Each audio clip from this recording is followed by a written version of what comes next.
છો વિદ્યાર્થી મિત્રો? બહુપદી ચેપ્ટર આપણે ભણ્યા. એની અંદર બહુપદીના પ્રકાર, બહુપદીના ભાગાકાર, આ બધી વસ્તુ આપણે લીધી. અને ત્યારે મેં તમને એમ પણ કીધું હતું કે આ ચેપ્ટર આપણું પાયાનું ચેપ્ટર છે અને એના ઉપરથી હજી બે ચેપ્ટર આપણે ભણવાના છે. તો હવે ત્યાર પછીનું ચેપ્ટર આપણે શીખીએ.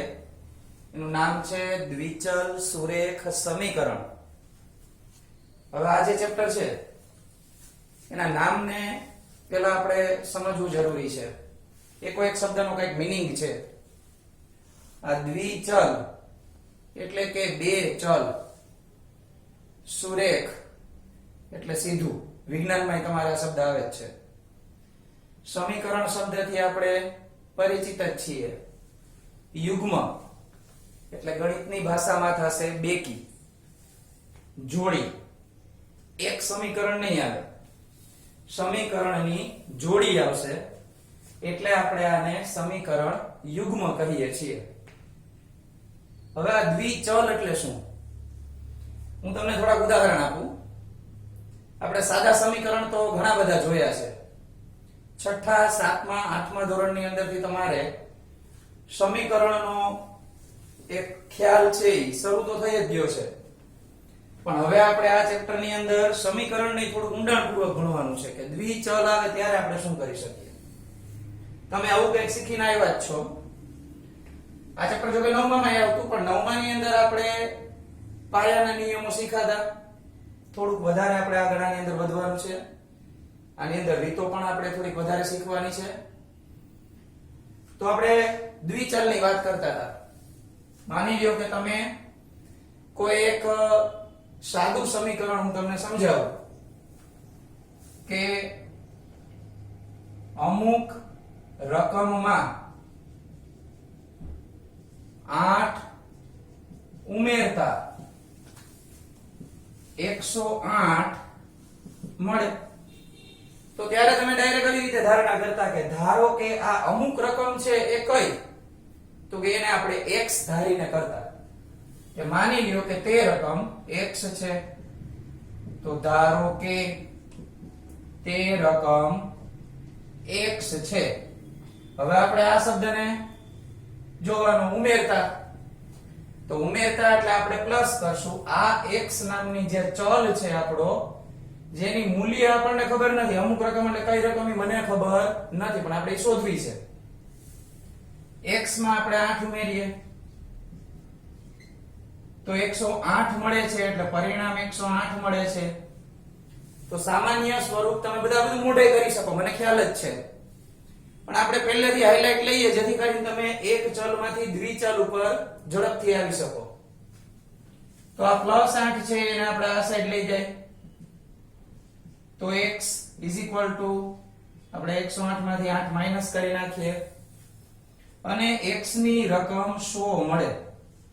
આવા સાવ એટલે સાવ સાદા ઉદાહરણ આપણે ભણી ગયા છીએ કે ભાઈ અમુક રકમ 8 ઉમેરતા, કે અમુક રકમ આપણે વ્યાજે લીધી છે, અથવા તો કોઈ એક વ્યક્તિની હાલની ઉંમર, તો આપણને હાલની ઉંમર ન ખબર હોય. હવે આ ચલ જે દેખાય છે એ આપણે આલ્ફાબેટમાંથી બધું પસંદ કરતા હોય. x લઈ શકાય, y લઈ શકાય, a લઈ શકાય, b લઈ શકાય, s, t, જે ચલ અનુકૂળ આવે એ ચલ આપણે લઈ શકીએ. પણ આપણું અત્યારનું જે આ કામ છે એ છે દ્વિચલ સુરેખ સમીકરણ. તો મેં તમને એક ચલનું ઉદાહરણ આપ્યું. હવે હું તમને દ્વિચલ એટલે કે બે ચલ ક્યારે આવી શકે એનું ઉદાહરણ હું બતાવું. તો દ્વિચલની અંદર કોઈ પણ બે વસ્તુ હું લઈશ. અહીંયા હું લઉં છું x y 8. તો આ મને બે ચલ મળ્યા. માની લ્યો કે મારે x અને y નથી લેવા, એની અંદર મારે ફેરફાર કરવા છે. તો હું આ રીતના લઉં 2a 3b = 15. તો આમાં બે ચલ છે, આમાં x અને y, આમાં a અને b. પછી હું માની લ્યો કે અહીંયા અપૂર્ણાંક સંખ્યામાં લઈએ કે 1/2 t - s plus 16 is equal to 0. તો અહીંયા ત્રણેય વસ્તુ મેં તમને બતાવી, એમાં બે ચલ જોવા મળે છે. હવે સાદી રીતે તો આપણને આ રીતે સમીકરણ આપશે, પણ આમાં કૂટ પ્રશ્ન પણ પૂછે છે, એટલે કે વ્યવહારિક પ્રશ્નો. વ્યવહારિક પ્રશ્નો એટલે તો કે ટેબલની કિંમત ને ખુરશીની કિંમત, બે ચલ આવ્યા, એક છે ટેબલ એક ખુરશી. માતાની ઉંમર પુત્રની ઉંમર, માતા અને પુત્ર બે ચલ આવ્યા. તો આવા વ્યવહારુ જીવનની અંદર જે વસ્તુ વપરાતી હોય એના ચલ સ્વરૂપે દાખલા બનાવી અને આપણે એનો ઉકેલ મેળવવાનો થશે. એટલે આ દ્વિચલનો અર્થ કીધો.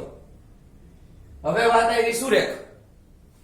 આલેખથી તમે બધાય પરિચિત જ છો. ઘણા બધા આલેખ આપણે કરીએ છીએ અને બીજા ચેપ્ટરમાં પણ આપણે આલેખ કરેલા જ હતા. તો આ આલેખની અંદર સામાન્ય ખ્યાલ તમને હું પેલા આપી દઉં. તો જે આ આડો લીટો દોરીએ એને કહેવાશે x અક્ષ. એને લંબ દિશામાં જે બીજો ચલ બીજો આપણે અક્ષ દોરીએ એને કહેવાશે y અક્ષ. તો જે બાજુ સંખ્યા રેખાથી તમે બધા પરિચિત છો, અહીંયા હું 0 લખું તો અહીંયા આગળ પ્લસમાં 3 4 5, જમણી બાજુ પ્લસ અને ડાબી બાજુ આવશે માઈનસ. તો આ સાઈડ હું માઈનસ માં લખું છું. આ ખાલી સમજવા પૂરતું છે. એવી રીતે ઉપર હું લખીશ પ્લસમાં અને નીચે લખશું માઈનસમાં. પછી તમે બધા એ પણ શીખી ગયા છો કે આ બધા ભાગને કંઈક નામ આપ્યા હતા. એ નામ શું?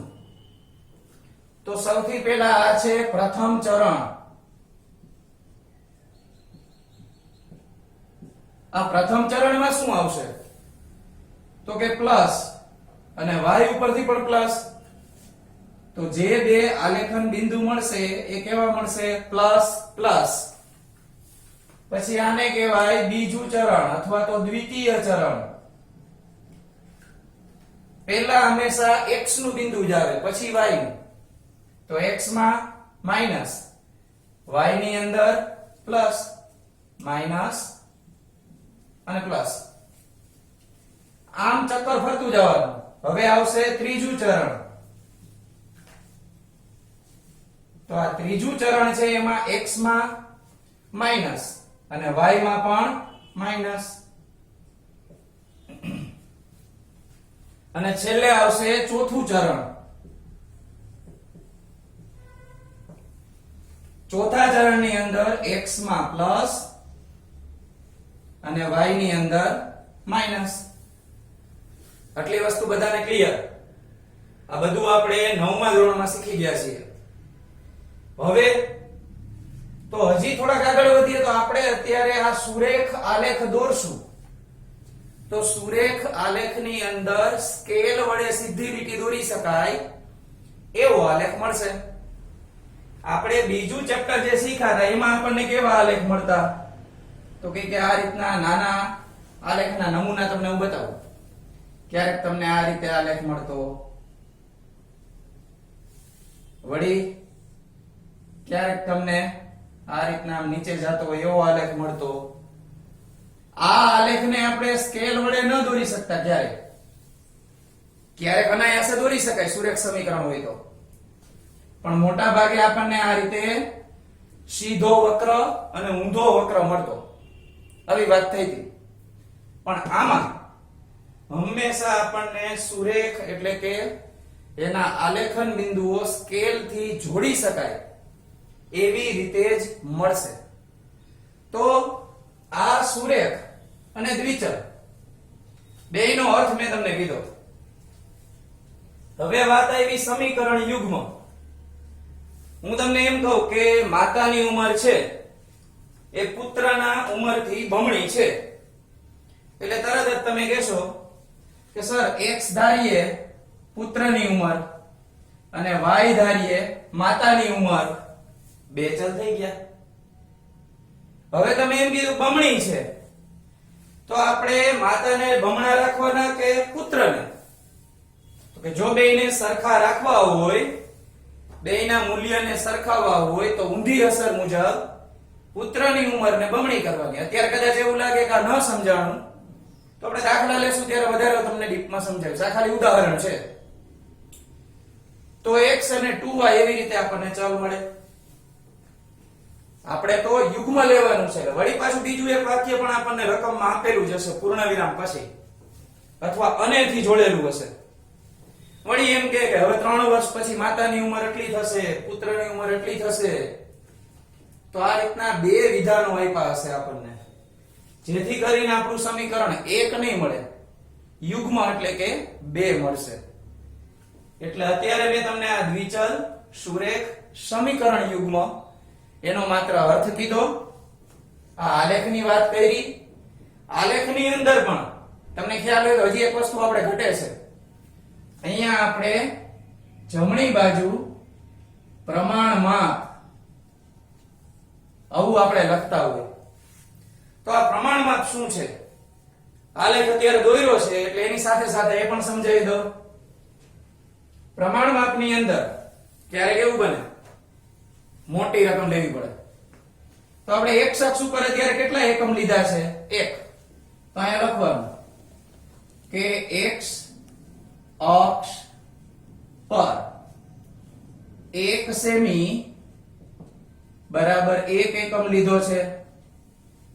હવે જો હું y અક્ષ ઉપર ઉપરની બાજુએ અહીંયા હું 10, 20, 30, 40 આ રીતે હું ફેરફાર કરું, તો મારે અહીંયા પ્રમાણમાં લખવું પડે કે ભાઈ x અક્ષ ઉપર તો 1 એકમ છે, પણ y અક્ષ પર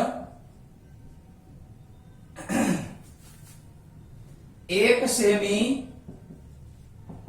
બરાબર 10 એકમ લીધેલ છે.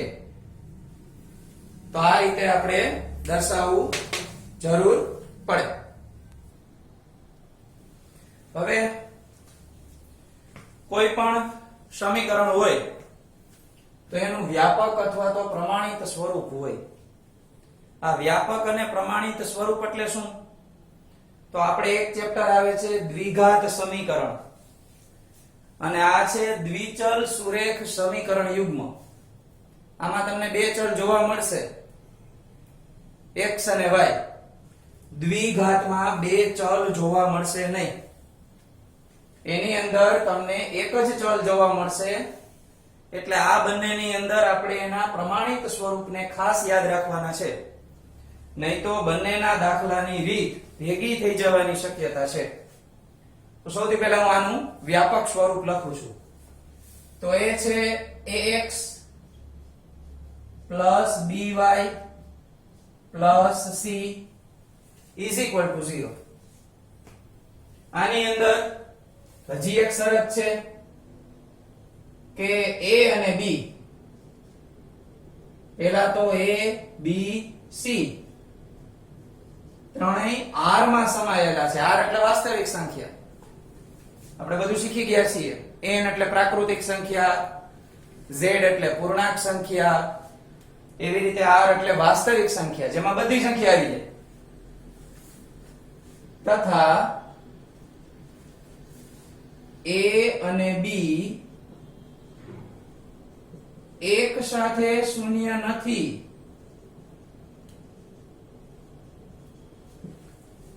આ શરતને આપણે ધ્યાનમાં લેવાની છે.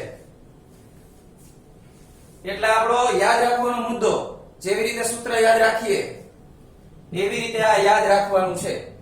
ax by c બરાબર 0. જ્યાં a b અને c આપેલા છે એ આપણા વાસ્તવિક સંખ્યામાં સમાયેલા છે.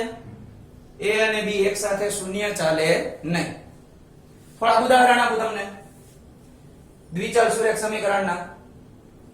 તો ઉદાહરણની અંદર જોઈએ તો પહેલા સાદું ઉદાહરણથી શરૂ કરીએ કે 2x પ્લસ 3y પ્લસ 5 બરાબર 0. તો તમે જોઈ શકો કે x ની આગળ a છે તો આમાં x ની આગળ 2 આપેલા છે, એનો અર્થ એમ થાય કે a બરાબર કેટલા 2. y ની આગળ b આપેલા છે તો અહીંયા y ની આગળ 3 આપેલા છે તો y બરાબર 3. c એટલે અચળ સંખ્યા, એ આપેલું છે 5 તો c એટલે છે 5. અહીં આપણે b લખશું, y લખાઈ ગયો છે તો a b અને c. આપણી શરત એમ હતી a b c વાસ્તવિક હોવા જોઈએ. 2 3 અને 5 વાસ્તવિક છે. હજી આગળ a અને b એક સાથે શૂન્ય ન હોવા જોઈએ. અહીંયા શૂન્ય છે ના, અહીંયા શૂન્ય છે તો કે ના. તો આ આપણું દ્વિચલ સુરેખ સમીકરણ કહેવાય, આને કહી શકાય. હવે આપણે એકાદા ન હોય ને એવું લઈએ તો એક ઉદાહરણ તમને આવું આપું. અહીંયા હું આપી દઉં 2xy, અહીંયા લખું -3y અને અહીંયા 5. સંખ્યા એ જ રાખી છે, થોડોક ફેરફાર કાંઈ કરી નાખ્યો. આપણા વ્યાપક સ્વરૂપમાં ચોખ્ખું કીધું છે કે x ની આગળ a હોવો જોઈએ. અહીંયા x અને y ભેગા નથી, મેં ભેગા કર્યા છે તો આ ભેગા કરેલા છે એટલે આને દ્વિચલ સુરેખ સમીકરણના વ્યાપક સ્વરૂપ સાથે સરખાવી નથી શકાતા, એટલે આપણું સુરેખ સમીકરણ યુગ્મ નથી. ક્યારેક આ રીતે વર્ગ આપે 2x² + 5y = 8, આને પણ સુરેખ સમીકરણ આપણા વ્યાપક સ્વરૂપ મુજબ કહી શકાય નહીં. ક્યારેક આ રીતે આપે 5y = 6, તો આને કહી શકાય. ચેક કરીએ ax, આ તો પદ જ નથી તો આપણે આની અંદર 0x લખીએ, પછી 5y એને એમનેમ રાખીએ, આ 6 ને આ બાજુ લઈ આવીએ તો -6 થાય, બરાબર કરીને કાઈ ન વધે એટલે 0. x ની આગળ 0 છે તો a બરાબર કેટલા 0. y ની આગળ 5 છે તો b બરાબર થશે 5. c છે એ દર વખતે પ્લસ જ હોવો જોઈએ એવું જરૂરી નથી, માઈનસ પણ હોઈ શકે. તો c બરાબર આવશે -6. શરતને જોઈએ, abc r માં હોવા જોઈએ. a b અને c r માં તો કે આ છે a અને b એક સાથે શૂન્ય ન હોવા જોઈએ. આમાં a શૂન્ય છે પણ b શૂન્ય નથી. જો આ બંને શૂન્ય હોત તો હું ના પાડત કે આ દ્વિચલ સુરેખ સમીકરણ નથી, પણ અહીંયા આગળ આ દ્વિચલ સુરેખ સમીકરણ છે તો આને આપણે લખશું દ્વિચલ સુરેખ સમીકરણ છે. હવે આ તમને ખ્યાલ આવી ગયો કે દ્વિચલ સુરેખ સમીકરણમાં ક્યારે આપણે એને સમીકરણ છે અને ક્યારે નથી. એટલે તમારે ત્રીજું અને ચોથું જે ચેપ્ટર છે એ બંને ભેગું થશે નહીં. હવે આપણે જે અત્યારે વ્યાપક સ્વરૂપ લીધું એની અંદર તમારે બે યુગ્મો આવવાના છે, બે સમીકરણો મળવાના છે. એટલે આપણે સમીકરણ 1 અને સમીકરણ 2 એવા નામે આપવા પડે.